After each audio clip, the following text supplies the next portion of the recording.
Hello dear all, कैसे आप सभी। आई होप आप सभी बढ़िया होंगे। तो आज हम आपके लिए लेकर आए हैं रीजनिंग का रिवीजन का टॉपिक। सारा का सारा हम रिवाइज करने जा रहे हैं रीजनिंग को।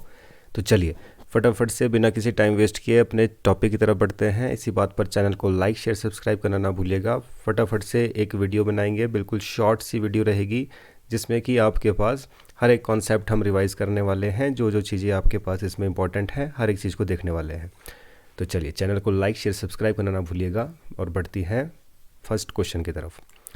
अब देखिए पहला जो क्वेश्चन आपके पास है, कैट को लिखा 24, बैट को क्या लिखेंगे। इस तरह के क्वेश्चन किसके ऊपर बेस्ड होते हैं? काउंटिंग के ऊपर। तो काउंटिंग आपको आनी चाहिए जी। ठीक है जी, इसको पहले क्वेश्चन को सॉल्व कर लेता हूँ मैं। सी 3 नंबर पर, ए 1 नंबर पर, टी 20 नंबर पर। तभी तो 20 और 1 21 दिन 24 बन गया, प्लस कर दिया सबको। तो हम भी क्या करेंगे, 2 1 20 पर है ये, 21 और 2 23। तो इसी तरीके से करने के लिए काउंटिंग पता होनी चाहिए। तो काउंटिंग एक बार आपको रिवाइज कर रहे हैं। तो हाथ में 5 उंगलियां, ठीक है जी, अंगूठे को मिलाकर। तो 1 से लेकर 5 तक, मतलब ए से ई तक गिनने में तो कोई दिक्कत की बात नहीं है। आगे नेक्स्ट याद रखेंगे, एफ से फिक्स। फिक्स माने 6, एफ से फिक्स, फिक्स से 6। नेक्स्ट याद रखेंगे, ग्रुप ऑफ 7 कंट्रीज़ को क्या कहते हैं जी? G7। जी कितने नंबर पे आता है? 7 नंबर पर। G7 से याद रखेंगे, जी 7 नंबर पर। एच को देखते ही पता लगता है, इसके ऊपर डंडा मारो नीचे डंडा मारो, कितना नज़र आता है? 8। आज से एच आपको 8 नज़र आना चाहिए। I know, I know, I know, I know, I know, I know, ठीक है जी। आई कितने नंबर पे आता है? 9 नंबर पर। वैसे ही हमने सुन रखा है जे एंड के, जम्मू एंड कश्मीर में रोज़ 10 से 11 गोलियां चलना तो नॉर्मल सी बात है। तो जे एंड के कितने नंबर पे आ गए? 10 11 नंबर पर। वैसे ही एल, एल माने क्या होता है जी? लाइन। लाइन माने शेर। शेर को देखते ही सबके क्या बजाते हैं जी? तो आपको पता है शेर को देखते ही सबके क्या बजाते हैं? 12 जी। तो एल कितने नंबर पर? 12। एम से याद रखेंगे, मेरा तेरा, मेरा तेरा। एन इकट्ठा आता है, एम के साथ आता है। तो अगर एम 13 पर, एन 14 पर, इसको याद रख लेंगे। नेक्स्ट हम याद रखेंगे ओ आर एस। 15 से 18 साल के बच्चे को ओ आर एस सॉल्यूशन दिया जाता है। तो ओ और आर 15-18 नंबर पर, एस अपने आप से 19 नंबर पर। तो 15 से 18 साल के बच्चे को ओ आर एस सॉल्यूशन दिया जाता है, इस चीज़ का ध्यान रखेंगे। वैसे ही 16 साल की लड़की होगी तो 16 साल की लड़की को प्रिंसेस कहेंगे, और वैसे ही 17 साल को क्वीन। 16 साल की प्रिंसेस, 17 साल की क्वीन। 16 की प्रिंसेस, 17 की क्वीन। वैसे ही T20 2020 क्रिकेट तो सभी को पता है। तो टी कितने नंबर पे आता है? 20 नंबर पर। वैसे ही नेक्स्ट हम बात करते हैं, कोई भी छोटा सा क्यूट सा बेबी है तो उससे क्या सभी के सभी जो है किस मांगते रहते हैं? गिव मी अ किस, गिव मी अ किस। इंग्लिश में कहेंगे तो क्या बोलेंगे? यू गिव मी अ किस, यू गिव मी अ किस, you give me 21, you give me 21। तो यू क्या देता है हमारे को? 21, 21, ठीक है जी 21। वी से याद रखेंगे, वी मतलब WEV, हम होता है। वी प्रोनाउंसिएशन से हम लग रहा है पता। तो बहुत पुराना स्लोगन है, हम दो हमारे दो। वी से क्या याद रखेंगे? हम दो हमारे दो, मतलब वी कितने नंबर पे आता है? 22। या तो हम क्या याद रखेंगे? हम दो क्या है? भाई। हम दो भाई, हम दो बाई, ठीक है 22। वैसे ही हमने सुन रखा है 24 घंटे काम नहीं करना है। नहीं मतलब एक्स। तो 24 घंटे काम नहीं करना है। काम जो है, वर्क जो है, वो आप भले ही 23 घंटे कर लो पर 24 घंटे काम नहीं करना है। तो 24 पे एक्स और 23 पे क्या आ जाएगा जी? डब्ल्यू।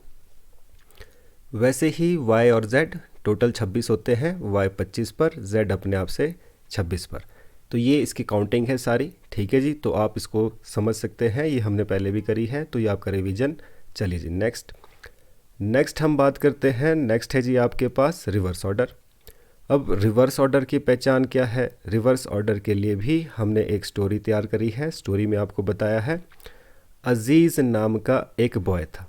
तो अजीज़ मतलब शुरू वाला लास्ट वाला वर्ड देख रहे हैं, ए का उल्टा जेड होता है।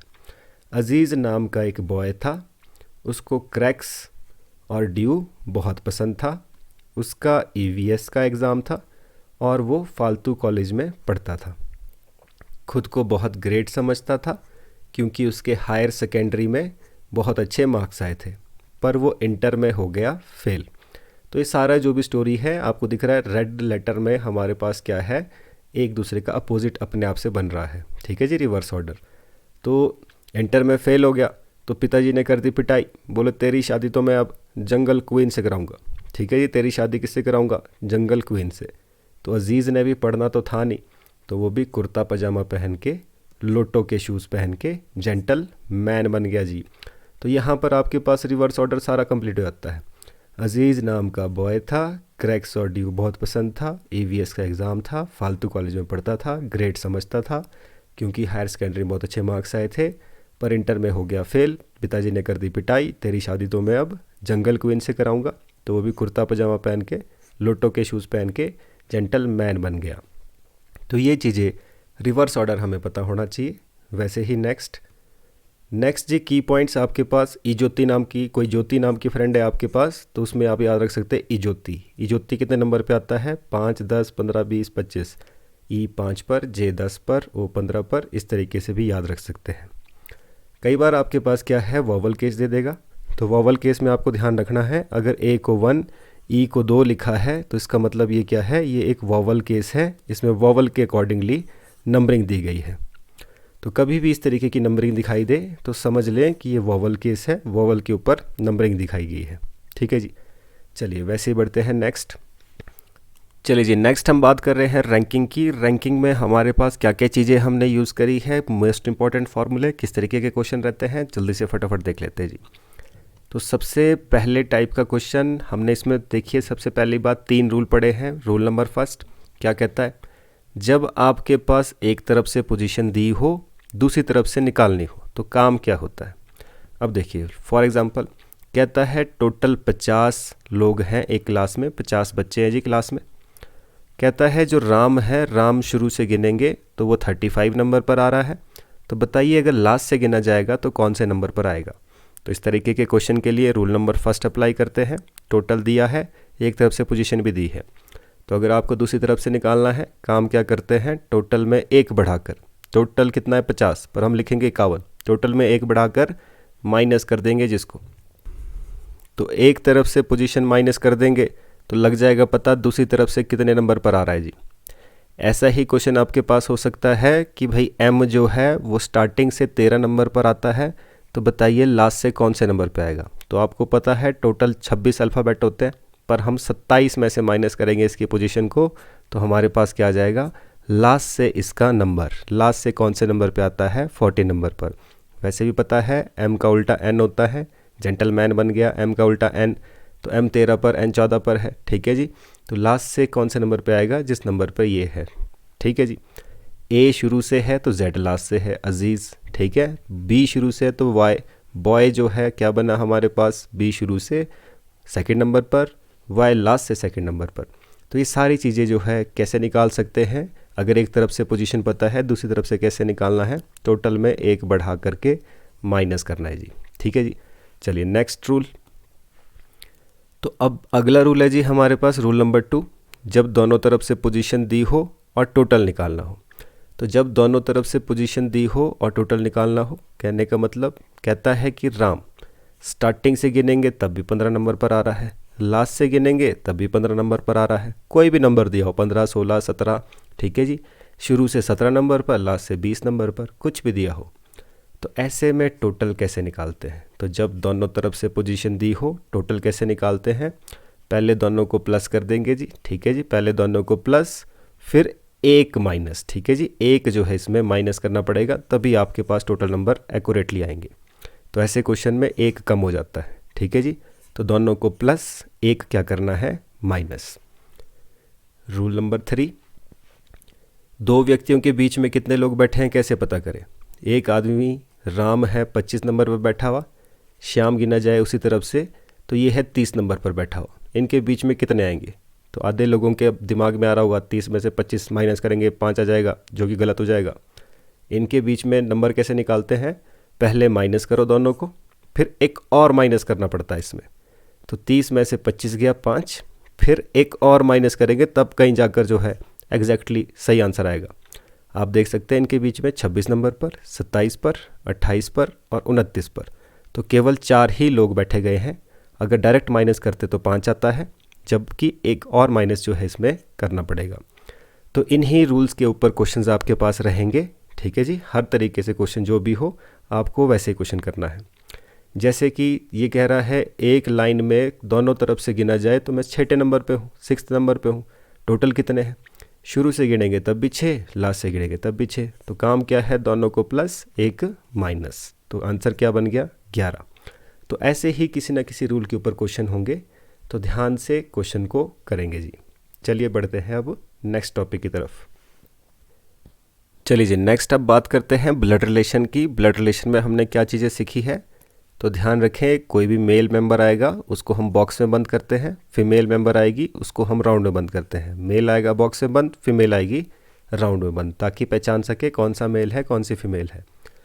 कोई ब्रदर एंड सिस्टर आएंगे, उनके बीच में डैश का साइन लगाते हैं, और हस्बैंड वाइफ के बीच में प्लस का साइन लगाते हैं, ताकि हमें कन्फर्म रहे ये भाई बहन है और ये पति पत्नी है।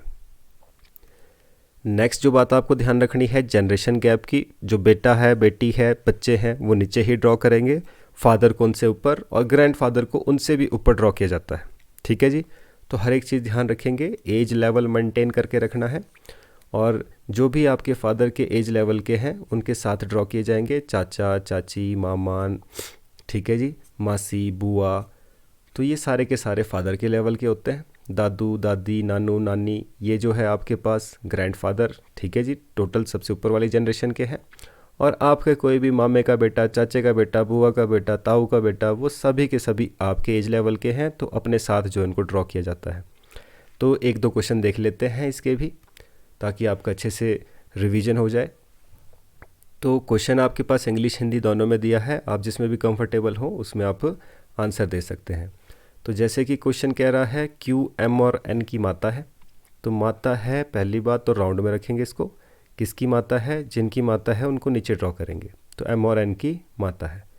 कहता है एन का विवाह ओ से हुआ है, तो एन की शादी हो गई ओ से, तो हो गया जी। अभी ये पता नहीं है कि कौन सा लड़का था कौन सी लड़की थी, इसलिए इसके ऊपर कोई भी हमने बॉक्स या सर्कल ड्रॉ नहीं करा है।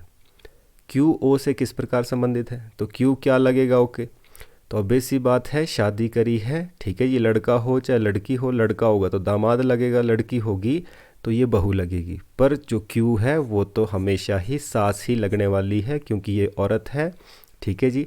तो जब ये किसी की माँ है तो दूसरे जिससे शादी करी है उसकी क्या लगेगी? उसकी तो हमेशा ही सास ही लगने वाली है। तो क्यू का पूछा था, क्यू क्या लग रही है? तो क्यू सास लग रही है। ऐसे ही एक और क्वेश्चन कर लेते हैं जी। तो क्वेश्चन है यदि मोहिनी कहती है, इफ़ मोहिनी सेज।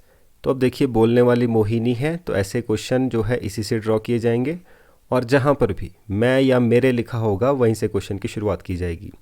तो क्या कहती है मोहिनी? राजीव के पिता मेरे। तो अब ध्यान रखें, जहाँ मैं या मेरे लिखा होगा वहीं से क्वेश्चन की शुरुआत की जाती है। मेरे पिता के एकमात्र बेटे। तो मेरे पिता के, मोहिनी के पिता के एकमात्र बेटे कौन होंगे? अब खुद तो नहीं होगी बेटा ये, तो बेटा कौन होगा? इसका भाई, जो कि इसके पिता का इकलौता बेटा है। तो ये कौन था? ये जो हमने लाइन छोड़ दी थी, अब उसका यूज़ करेंगे, राजीव के पिता। तो ये कौन है? ये राजीव के पिता है। नाम से पता चल रहा है राजीव लड़का है, तो राजीव के पिता है ये। तो मोहिनी कहती है कि भाई राजीव के पिता कौन है? मेरे पिता के एकमात्र बेटे हैं, ठीक है जी। तो मोहिनी का राजीव से क्या रिश्ता है? तो मोहिनी क्या लग रही है राजीव की? तो ऑब्वियस सी बात है, पिता की जो बहन है वो क्या लगती है? बुआ। तो बुआ क्या बन गया इसका आंसर। तो आई होप आपको ये चीज़ समझ आई होगी। ऐसे ही क्वेश्चन एग्जाम में रहेंगे, तो ध्यान से क्वेश्चन को करिएगा। चलिए वैसे ही नेक्स्ट टॉपिक। चलिए जी, नेक्स्ट अब बात करते हैं क्लॉक की। घड़ी के ऊपर क्या क्या क्वेश्चन बन सकते हैं, तो एक बार फटाफट से रिवाइज कर लेते हैं। तो अब देखिए, सबसे पहली बात, जो भी आपके पास ये देख रहे हैं आप 10, 11, 12, 1, 2, ठीक है जी, इनके बीच का जो गैप होता है, इनके बीच 10 और 11 मतलब 1 घंटे के बीच में जो ये गैप बन रहा है, इसमें कितने डिग्री का एंगल बनता है? तो अगर एक सुई जो है यहाँ से शुरू हो जाए और दूसरे 11 पे पहुँच जाए 10 से 11 की तरफ, तो इसमें 30 डिग्री का एंगल बन जाता है जी।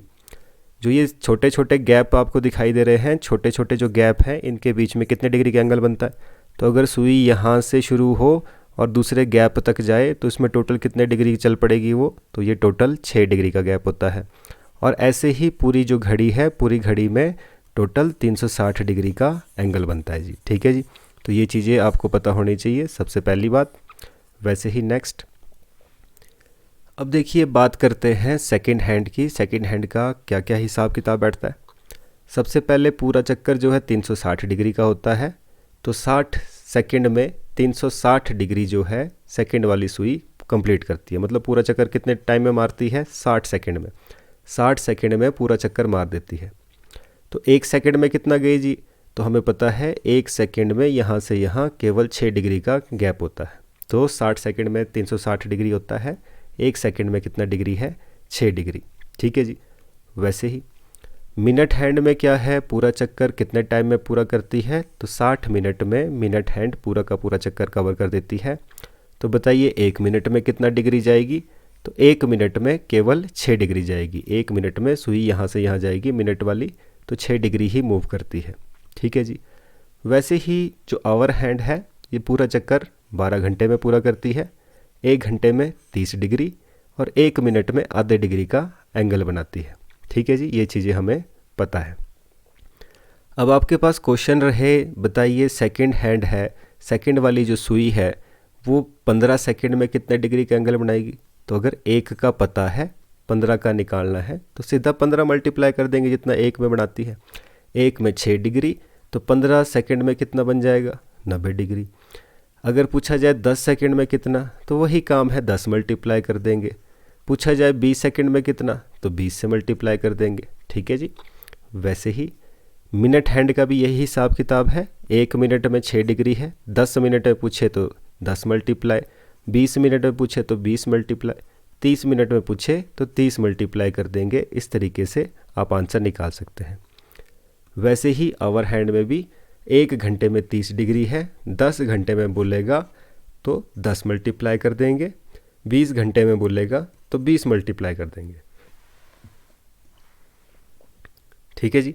और वैसे ही मिनट में देखा जाए तो आवर हैंड 1 मिनट में आधा डिग्री घूमती है सिर्फ।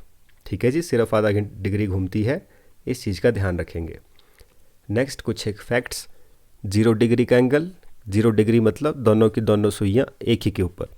तो दोनों की दोनों सुइयाँ एक ही के ऊपर है, 0 डिग्री का एंगल कितनी बार बनता है, तो ध्यान रखें 1 घंटे में 1 बार। टोटल 12 घंटे में केवल 11 बार ही बनता है। ठीक है जी। एक्सेप्शन कहाँ है, 11 से 1 तक 2 घंटे हो गए, 2 बार बनना चाहिए, पर यहाँ बनता है केवल और केवल 1 ही बार। तो 1 ही बार बन पाता है, 1 बार नहीं बना है। तो टोटल 12 घंटे में केवल 11 बार ही बनता है। तो 24 घंटे में कितनी बार बना, 11 और प्लस कर देंगे, 22 बार। 36 घंटे में कितना बना, 11 और प्लस कर देंगे। 48 में कितना बना, 11 और प्लस कर देंगे। तो इस तरीके से जो है आप टाइम निकाल सकते हैं। नेक्स्ट 180 डिग्री का एंगल। तो अब देखिए 180 डिग्री का एंगल भी बिल्कुल 0 डिग्री के एंगल की तरह ही है, सेम टू सेम वही हिसाब किताब जो है इसका है। 1 घंटे में 1 बार, 12 घंटे में 11 बार। 180 डिग्री का एंगल होता है जैसे 6 बज रहा है, पूरा का पूरा सीधी लाइन, तो पूरी की पूरी सीधी लाइन मतलब 180 डिग्री का एंगल। तो 0 डिग्री की तरह ही है। इसकी एक्सेप्शन कहाँ है, 5 से 7 2 घंटे है, बनना चाहिए था 2 बार पर बनता है 1 ही बार। ठीक है जी। नेक्स्ट 90 डिग्री का एंगल। तो 90 डिग्री का एंगल क्या होता है, जैसे 3 बजे, 3:30 बजे, तो ये 90 डिग्री का एंगल बन रहा है, तो 1 घंटे में 2 बार बन जाता है, तो 2 बार बनता है। 12 घंटे में तो फिर 24 बनना चाहिए, पर बनता है 22 ही बार। एक्सेप्शन कहाँ है, 2 से 4 और 8 से 10, कितने हो गए, 2 घंटे। बनना चाहिए था 4 बार क्योंकि 1 घंटे में 2 बार। यहाँ भी 2 घंटे, बनना चाहिए था 4 बार, पर बनता है केवल 3 ही बार। यहाँ भी 3 ही बार, एक इधर एक इधर, 2 बार कम हो गया, इसीलिए 24 घंटे में 12 घंटे में केवल 22 ही बार बन पाया, 24 घंटे में 44 बार। ऐसे ही 22 इसमें प्लस करते चलेंगे, तो अगले 12 घंटे का हिसाब किताब आपको पता चलता रहेगा। ठीक है जी। तो हमने क्या देखा, एक्सेप्शन जो है 0 डिग्री की कहाँ है, 11 से 1 में। 180 डिग्री की एक्सेप्शन कहाँ है, 5 से 7 में। और 90 डिग्री कहाँ है, 2 से 4, 8 से 10। ठीक है जी। तो ये चीज़ें आपको पता होनी चाहिए। चलिए वैसे ही नेक्स्ट बात करते हैं मिरर इमेज की। तो मिरर इमेज कैसे निकालते हैं, तो पहली बात तो अगर आपके पास टाइम दिया है 2 बजे, 3 बजे, 5 बजे, ऐसा टाइम है जब मिनट 0 है, प्रॉपर ओ क्लॉक में टाइम है, तो इस वक्त मिरर इमेज निकालने के लिए केवल और केवल 12 से माइनस करते हैं। तो 2 बज रहे हैं, घड़ी में कितना नज़र, शीशे में कितना नज़र आएगा, अगर घड़ी में टाइम 2 बज रहे हैं तो शीशे में कितना नज़र आएगा, 10 बजे। 12 से माइनस करना है, सिंपल। 3 बज रहे हैं, शीशे में देखेंगे कितना टाइम नज़र आएगा, 9 बजे। 5 बज रहे हैं, शीशे में देखेंगे कितना टाइम नज़र आएगा, 7 बजे। तो अगर टाइम आपके पास मिनट 0 है तो केवल 12 से माइनस करना है, काम ख़त्म। सेकंड आपके पास जो है, बात की जाए अगर मिनट आपके पास कुछ दिए हैं 7:30, 8:30 ऐसा कुछ मिनट दिया है, तो मिनट दिया है तो हम इसको 11:60 में से माइनस करेंगे। तो 11:60 से माइनस करते हैं, ध्यान रखेंगे, तो ये आपके पास बन जाता है जी आंसर। ठीक है जी। तो मिरर इमेज निकालने के लिए घड़ी के ऊपर कोई भी क्वेश्चन आए तो 12 से माइनस करेंगे अगर मिनट 0 है, नहीं तो 11:60 से माइनस करेंगे अगर मिनट दिए हैं। अगर 24 घंटे की क्लॉक दी है तो 23:60 से माइनस करेंगे, नहीं तो 24 घंटे की क्लॉक को 12 घंटे की क्लॉक में चेंज करके, जैसे कि टाइम है 18:30, तो इसको आप इजीली समझ सकते हैं, ये 6:30 का टाइम है, तो 12 घंटे की क्लॉक से ही इसको माइनस कर सकते हैं। नहीं करना चाहें तो आप 24 घंटे की क्लॉक मतलब 23:60 से इसको माइनस करेंगे। वैसे ही ये तो रहा क्लॉक के ऊपर मिरर इमेज। वैसे ही मिरर इमेज के क्वेश्चन आपके पास ऐसे भी आ जाते हैं कि भाई कोई भी वर्ड आपके पास दिया है, इसको शीशे में देखने पर कैसा नज़र आएगा। तो ध्यान रखें, शीशे में देखने का क्या हिसाब होता है, मिरर में जो इमेजेस है वो सामने से पलटती है। अगर कोई ऐसी फिगर लिखी है तो वो ऐसी बन जाती है, मिरर इमेज उसकी इस तरीके से पलट जाती है जी चीज़ें। ठीक है जी। पेपर फोल्ड वाला क्वेश्चन होता है, तो पेपर फोल्ड वाला क्वेश्चन भी मिरर इमेज के ऊपर ही बेस्ड क्वेश्चन होता है। ठीक है जी। तो ध्यान रखें, मिरर इमेज आपको बनानी आनी चाहिए। इस तरीके से मिरर इमेज जो है किसी भी चीज़ की बनाई जा सकती है। ठीक है जी। वैसे ही नेक्स्ट वाटर इमेज के लिए ध्यान रखेंगे 18:30, कोई भी टाइम हो इसको 18:30 में से माइनस करेंगे, वाटर इमेज का पता चल जाएगा कितना टाइम नज़र आएगा। ठीक है जी। वैसे ही अगर मिनट जो है वो 30 से ऊपर हो जाए तो कैरिंग देना पड़ता है, कैरिंग देंगे तो यहाँ तो 17 रह जाएगा, परे कितना जाएगा। तो ध्यान रखें, ये आवर है, मिनट की तरफ भेज रहे हैं, तो 1 घंटा परे से आएगा तो 60 मिनट बन जाएंगे, टोटल यहाँ पे 90 बन जाता है ये। तो कैरिंग दिया जस्ट इसमें हमने, अगर 30 से ऊपर मिनट हो तो 17:90 से माइनस। ठीक है जी। तो ये है आपके पास वाटर इमेज। हमेशा ध्यान रखें 12 घंटे की क्लॉक को ही इसमें से माइनस करना है। ठीक है जी। 12 घंटे की क्लॉक को ही 18:30 में से माइनस करना है। ठीक है जी। चलिए वैसे ही नेक्स्ट टाइम पूछा जाए, एंगल पूछा जाए। एंगल पूछ रहा है आपसे 1 बजे दोनों सुइयों के बीच में कितने डिग्री का एंगल बनेगा, 2 बजे दोनों सुइयों के बीच में कितने डिग्री का एंगल बनेगा। तो एंगल निकालना है तो ध्यान रखें, प्रॉपर टाइम मिनट 0 है तो सिर्फ 30 से मल्टीप्लाई करते हैं। 30 से मल्टीप्लाई करेंगे तो प्रॉपर डिग्रीज़ में पता चल जाएगा कितने डिग्री का एंगल बन रहा है। 2 बजे कितने डिग्री का, 30 से मल्टीप्लाई 60 डिग्री का। 6 बजे कितने डिग्री का, 30 से मल्टीप्लाई 180 डिग्री का, इस तरीके से। ठीक है जी। अगर मिनट 0 ना हो तब क्या काम करेंगे, तो अगर मिनट 0 ना हो तो हम फॉर्मूला यूज़ करते हैं। एंगल कैसे निकालते हैं, 60h - 11/2m। ठीक है जी। सभी के नीचे ये 2 है, तो ये चीज़ें हैं जो हमारे को ध्यान में रखनी है। h क्या है, आवर, m क्या है, मिनट। तो भरे अगर इसको, आवर कितना है, 7:30 की टाइम की बात करें तो 7 जो है आवर में लिखा है, -11 इंटू मिनट। मिनट कितना है जी, मिनट आपको दिख रहा है, मिनट है 30, नीचे कितना आ गया 2, तो 7 6 42, तो 420 में से माइनस करेंगे 330 अपॉन कितना है 2, तो कितना बन गया जी 0, 90/2, तो ये बन गया जी 45 डिग्री। तो ये फॉर्मूला ध्यान रखें, अगर दोनों सुइयों के बीच में, घड़ी की दोनों सुइयों के बीच में एंगल निकालना हो तो इस फॉर्मूले का यूज़ किया जाता है। ठीक है जी। चलिए वैसे ही बढ़ते हैं नेक्स्ट टॉपिक की तरफ। चलिए जी, नेक्स्ट हम बात करेंगे कैलेंडर की। कैलेंडर में किस तरीके के क्वेश्चंस आपके पास रहने वाले हैं जी। अब देखिए, सबसे पहली बात, कैलेंडर में क्या है, नॉर्मल साल। नॉर्मल साल में कितने दिन होते हैं, 365, सभी को पता है। लीप ईयर में कितने होते हैं, 366 डेज होते हैं। अब जो नॉर्मल साल है इसमें क्या है, 52 हफ्ते तो पूरे हो जाते हैं, 52 वीक्स, एक दिन बच जाता है एक्स्ट्रा। जबकि जो लीप ईयर है इसमें 52 वीक्स पूरे 2 दिन बच जाते हैं एक्स्ट्रा।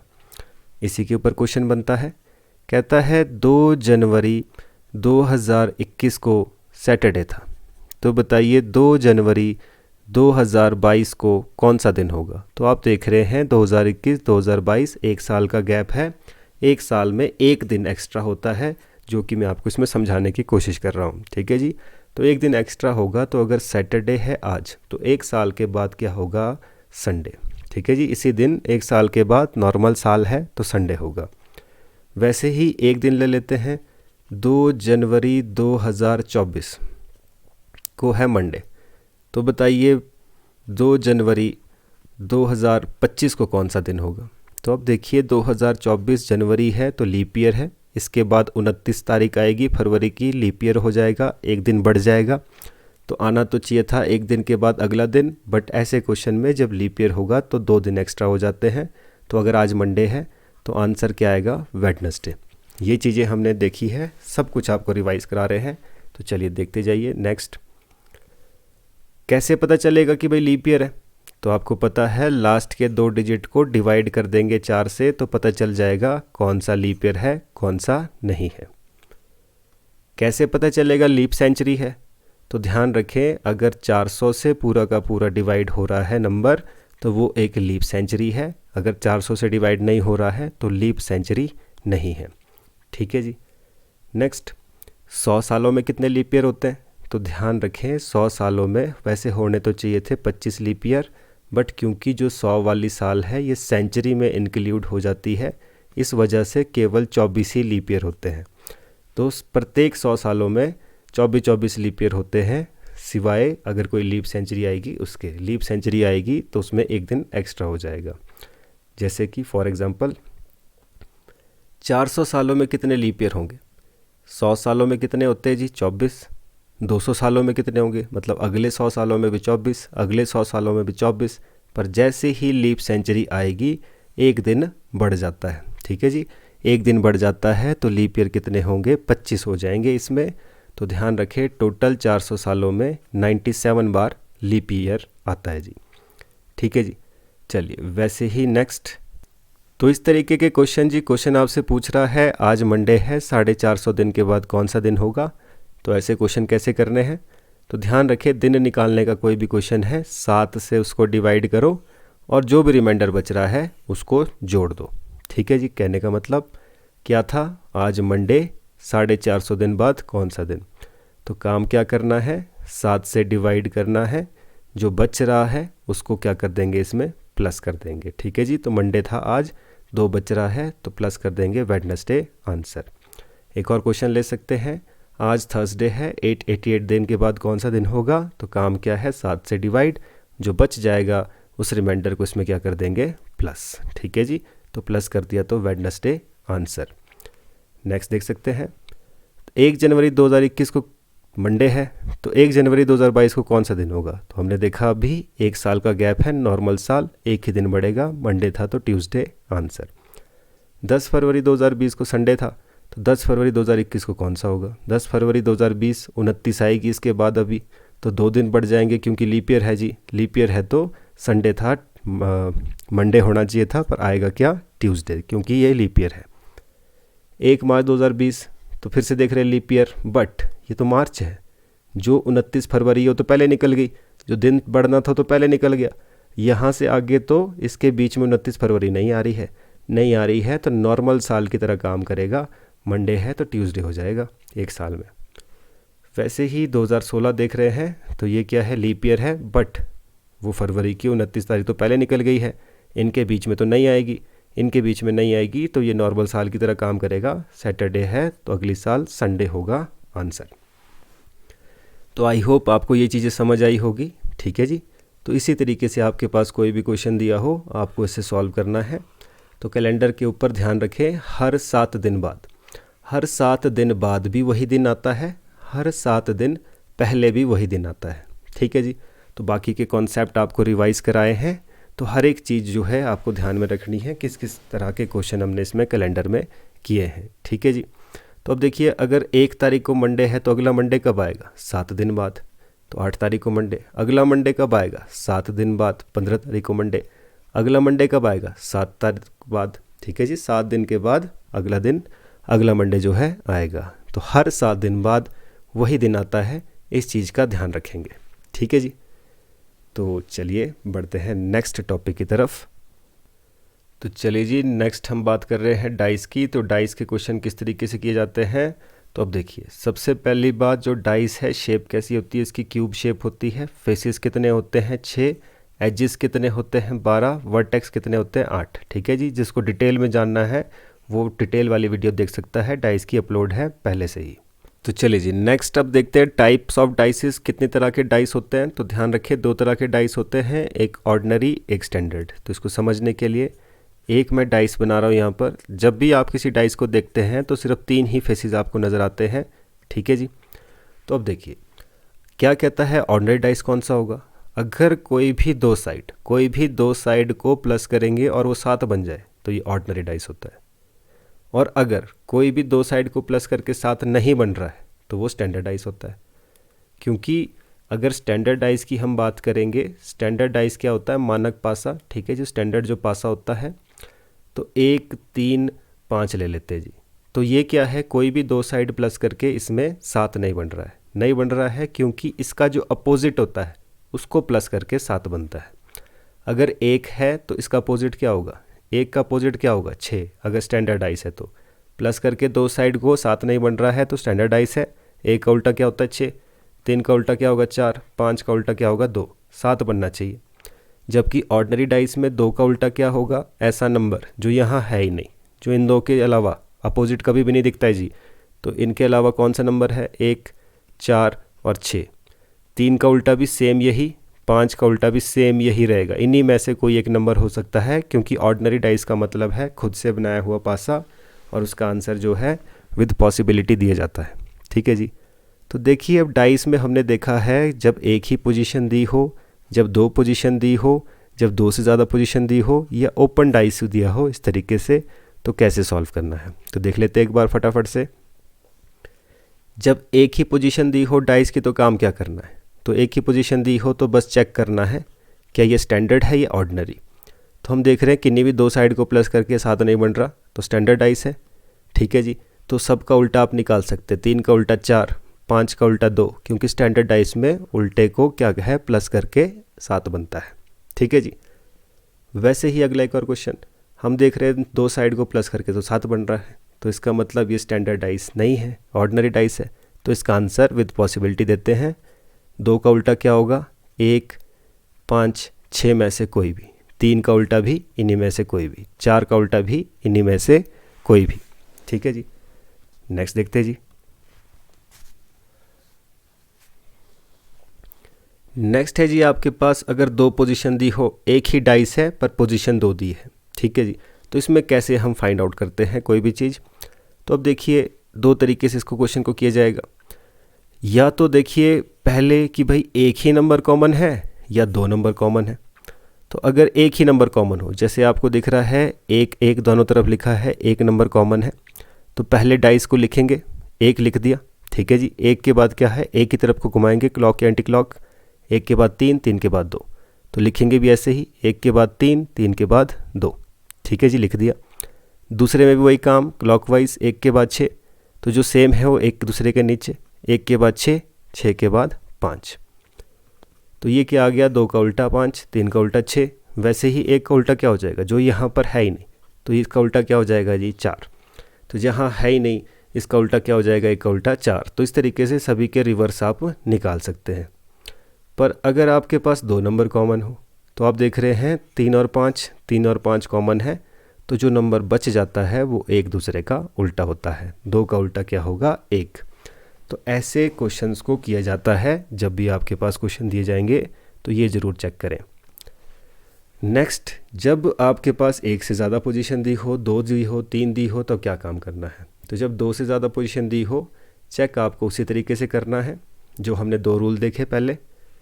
अब देखिए पूछा क्या है? 2 का उल्टा पूछा है। 2 का उल्टा पूछा है, 2 का यहाँ है, 2 के साथ क्या है? 4 और 1। कहीं और है 4 और 1, तो 4 और 1 है। तो जब 2 नंबर कॉमन होते हैं तो जो नंबर बच गया वो क्या होता है उसका रिवर्स। तो 2 का रिवर्स क्या हो जाएगा 6, क्योंकि 1 4 कॉमन, तो 2 का उल्टा 6। या आप इन 2 को भी ले सकते थे, किसी भी 2 को आप ले सकते हैं, ठीक है जी। यहाँ आप देख रहे हैं यहाँ भी 6 यहाँ भी 6, तो एक नंबर कॉमन, तो लिख लेंगे 6। 6 के बाद 4, 4 के बाद 1, 6 के बाद 4, 4 के बाद 1। तो यहाँ भी क्या लिखेंगे 6 के बाद 3, 3 के बाद 5, 6 के बाद 3, 3 के बाद 5, 1 का उल्टा 5, 4 का उल्टा 3, 6 का उल्टा क्या होगा ऐसा नंबर जो यहाँ है ही नहीं। तो 6 जो है किसका उल्टा है 2 का। तो ये चीज़ ध्यान रखेंगे कोई भी क्वेश्चन हो, ठीक है जी। जैसे क्वेश्चन दे रहा है 4 बिंदुओं के विपरीत कौन सा होगा, तो मतलब जो 4 बिंदु है अगर यहाँ 4 है तो इसके अपोजिट में क्या होगा, तो देख लेते हैं।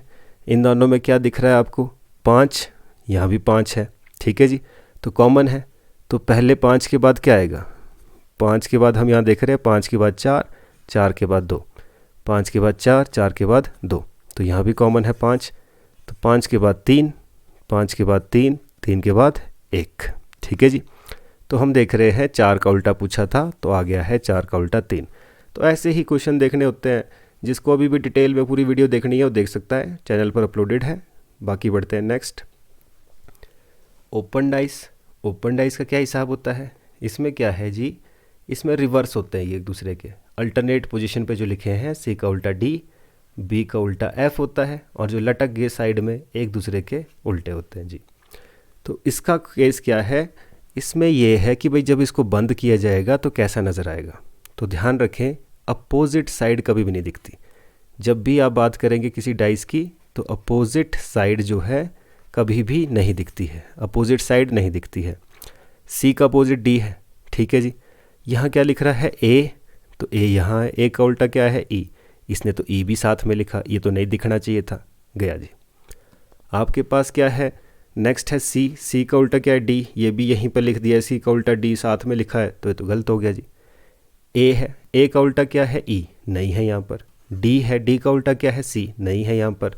तो बी का उल्टा क्या है एफ, वो भी नहीं है। तो ये आ गया जी सी ऑप्शन राइट आंसर, क्योंकि इसमें अपोजिट बिल्कुल भी नहीं दिख रहे थे, तो ये आपका सही आंसर हो गया है, ठीक है जी। तो आई होप आपको ये चीज़ें समझ आई होगी। चलिए वैसे ही नेक्स्ट, चलिए जी नेक्स्ट बात करते हैं डायरेक्शंस की। तो डायरेक्शंस में किस तरीके के क्वेश्चंस आते हैं तो ये भी देख लेते हैं जी। तो अब देखिए डायरेक्शंस के क्वेश्चन जो है, इसमें मैं आपको क्वेश्चंस करने से पहले ही बता दूं, एक तो आपके पास इस तरीके का क्वेश्चन कभी भी आ सकता है कि भाई घड़ी में बज रहे हैं 9, घड़ी में टाइम हो रहा है 9 बजे का, ठीक है जी, 9 बज रहे हैं। अगर मिनट वाली सुई साउथ डायरेक्शन में है तो बताइए आवर वाली सुई कौन सी डायरेक्शन में होनी चाहिए। तो डायरेक्शन के हिसाब से अगर हम देखें तो ये तो नॉर्थ डायरेक्शन है, साउथ तो यहाँ होता है, तो इसने क्या किया इस साउथ को इधर ले आया है, मतलब पूरा पलट दिया है। तो यहाँ पर क्या है, यहाँ वेस्ट है, तो यहाँ पर भी हम क्या पलट देंगे, यहाँ हम ईस्ट ले आएंगे, क्योंकि नॉर्थ का अगर साउथ हो गया तो वैसे ही वेस्ट का क्या हो जाएगा ईस्ट हो जाएगा। तो ये कौन सी डायरेक्शन होगी ईस्ट, ठीक है जी। अपने हिसाब से ये चेंज करता है डायरेक्शंस को, उसके हिसाब से ही आपने डायग्राम को घुमाना होता है। जैसे फॉर एग्जांपल एक और चीज़ ले लेते हैं, नेक्स्ट क्वेश्चन ले लेते हैं। ये कहता है कि भाई जो नॉर्थ ईस्ट है, नॉर्थ ईस्ट को वेस्ट कहा गया, नॉर्थ ईस्ट को वेस्ट कहा गया, तो बताइए ईस्ट को क्या कहेंगे। नॉर्थ ईस्ट को वेस्ट कहा गया तो ईस्ट को क्या कहेंगे। तो अब देखिए नॉर्थ ईस्ट को क्या बोल रहा है वेस्ट, मतलब वेस्ट यहाँ चला गया। तो हमने देखा नॉर्थ ईस्ट से 1 2 3 स्टेप वाला आगे निकल गया, ठीक है जी, 3 स्टेप वाला जो है उसकी जगह पर आ गया है। तो ये पूछ रहा है ईस्ट को क्या बोलेंगे तब, तो ईस्ट पे भी 1 2 3 स्टेप वाला आगे निकल जाएगा, ठीक है जी, तो आगे आ जाएगा। तो ये कौन सी डायरेक्शन है, नॉर्थ और वेस्ट के बीच में नॉर्थ वेस्ट है, तो नॉर्थ वेस्ट इधर आएगा, तो कौन सी डायरेक्शन होगी ये नॉर्थ वेस्ट। तो ऐसे ही डायग्राम को घुमाने के ऊपर क्वेश्चंस होंगे, तो ध्यान रखें उसमें कोई भी गलती नहीं करनी है, ठीक है जी। नेक्स्ट इसमें बात करेंगे एंगल की। तो जब भी एंगल की बात करेंगे, कोई आदमी ईस्ट की तरफ देख रहा है, 90 मुड़ेगा तो कहाँ जाएगा इधर को, ठीक है जी, बिल्कुल राइट टर्न क्या होता है 90 डिग्री। वैसे ही 45 क्या होता है इसका आधा, ठीक है जी, तो 45 क्या होगा इसका आधा होगा। तो कहीं पर भी घूमना है, सिर्फ देख रहा है, घूमेगा इस तरफ को तो देखेगा कहाँ अब इधर की डायरेक्शन में। तो एंगल के हिसाब से भी घुमाना हो आपको 135 डिग्री आए, 135 का मतलब क्या है, पहले 90 डिग्री फिर 45 डिग्री, टोटल 135 बन जाता है। तो अगर कोई ईस्ट में देख रहा था 145 घूमेगा, ठीक है, 135 जो है घूमेगा, तो कहाँ देखेगा फिर, तो 90 हो गया, 45 और घूमेंगे, तो कौन सी डायरेक्शन होगी जी, ये वेस्ट और साउथ के बीच में, साउथ वेस्ट डायरेक्शन में वो देख रहा होगा। तो ऐसे कोई भी क्वेश्चन हो आपको इसी तरीके से करने हैं। तो चलिए एक क्वेश्चन ले लेते हैं एग्जाम्पल के तौर पर। तो क्वेश्चन आपके पास है, एक पॉइंट से शुरू होता है, ए 3 किलोमीटर चलता है ईस्ट की तरफ। तो शुरुआत कर देते हैं जी इस पॉइंट से। ए कहाँ जा रहा है, 3 किलोमीटर, तो चल लेते हैं जी ईस्ट, इस तरफ को है तो चला गया, यहाँ पहुँच गया। अब क्या कहता है, लेफ़्ट मुड़ता है 3 किलोमीटर जाता है, तो लेफ़्ट मुड़ता है 3 किलोमीटर जाता है, तो ये चला गया जी। अब क्या कहता है, अगेन लेफ़्ट मुड़ता है 3 किलोमीटर जाता है, तो अगेन लेफ़्ट मुड़ता है, यहाँ से 3 किलोमीटर जाएगा। तो अगर ये 3 है तो ये भी 3, 2 जाता तो थोड़ा कम बनाते, 4 जाता तो थोड़ा ज़्यादा बनाते, 3 है तो बराबर इसके बनाएंगे, ठीक है जी। तो बताइए कि in which direction is A from his starting point. तो स्टार्टिंग पॉइंट के हिसाब से कौन सी डायरेक्शन में है। तो अब देखिए स्टार्टिंग के हिसाब से बोला, तो स्टार्टिंग के ऊपर ड्रॉ करिए, तो कौन सी डायरेक्शन है स्टार्टिंग के हिसाब से, ये नॉर्थ डायरेक्शन में है। ये बोलता कि भाई जहाँ ये पहुँचा है उसके हिसाब से स्टार्टिंग पॉइंट कहाँ है, तो उसके ऊपर बनाते, तो उसके हिसाब से स्टार्टिंग पॉइंट कहाँ आता, साउथ डायरेक्शन में, ठीक है जी। तो क्वेश्चन कैसा भी आ सकता है, डायरेक्शन के ऊपर भी ध्यान दीजिए। तो इस तरह के क्वेश्चन जो है आपके पास एग्ज़ाम में रहेंगे। इसके अलावा तो जो क्वेश्चन है कोई मिरर इमेज, ठीक है जी, चलिए उसको भी देख लेते हैं। चलिए जी नेक्स्ट अब बात करते हैं कुछ एक की पॉइंट्स की, आपके पास कैसे कैसे क्वेश्चन रह सकते हैं। अब देखिए एक तो हमने मिरर इमेज की बात करी, मिरर इमेज के ऊपर आपके पास क्वेश्चन रह सकते हैं, डायग्राम कुछ भी बनाया हो सकता है, उसकी मिरर इमेज आपसे ढूंढ ली जा सकती है। वैसे ही वाटर इमेज के ऊपर, तो वाटर इमेज के भी आपसे क्वेश्चन पूछे जाएंगे, डायग्राम कुछ भी दिया हो सकता है, उसकी वाटर इमेज आपसे पूछी जाएगी। वाटर इमेज आपको पता है नीचे को, मिरर इमेज जहाँ को शीशा लगा होगा वहाँ को आपने इसकी इमेज बनानी है। वैसे ही एक इसमें क्वेश्चन आता है एम्बेडेड। तो ध्यान रखें, एम्बेडेड का मतलब होता है वो फिगर कहीं ना कहीं छुपी हुई है, ठीक है जी, वो फिगर कहीं ना कहीं छुपी है जिसको कि आपको ढूंढना है। तो आपको हर एक चीज़ बताई है, नंबर सीरीज से लेकर, अल्फ़ाबेट सीरीज से लेकर, एनालॉजी से लेकर, वेन डायग्राम, ठीक है जी। एक वेन डायग्राम का भी ध्यान रखें, जैसे कि आपको पता है वेन डायग्राम के भी इसमें क्वेश्चन रहने वाले हैं। अगर आपसे कहा जाए वर्ल्ड, इंडिया, चाइना, इनका वेन डायग्राम बनाइए, तो आपको पता है वर्ल्ड सबसे बाहर है, ठीक है जी, वर्ल्ड के अंदर आते हैं जी, इंडिया एक अलग कंट्री है, चाइना एक अलग कंट्री है, तो उसके लिए कौन सा वेन डायग्राम बनाया जाएगा, इस तरीके से। आपसे कहा जाता है वर्ल्ड, इंडिया, हिमाचल, इस तरीके से कुछ, तो आपको पता है वर्ल्ड के अंदर इंडिया आता है और इंडिया के अंदर हिमाचल आता है, तो इस तरीके से डायग्राम बनाया जाएगा।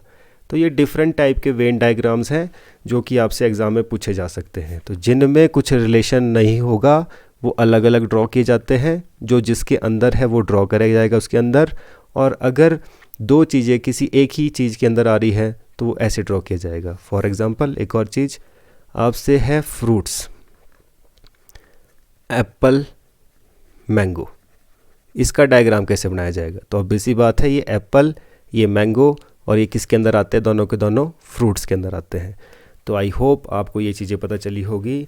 तो मेरी तरफ से आपके लिए इतना ही। तो आई होप हमने ये जितने भी चीज़ें की है ये आपको समझ में भी आई होगी, और इसके अलावा जो चीज़ें हमने नहीं भी की है इसमें, जो हम पहले टॉपिक को रिवाइज़ कर चुके हैं, वो आपको अच्छे से आते होंगे। तो चलिए मिलते हैं आपसे नेक्स्ट वीडियो में नेक्स्ट कॉन्सेप्ट के साथ। तब तक आपके लिए ऑल द वेरी बेस्ट।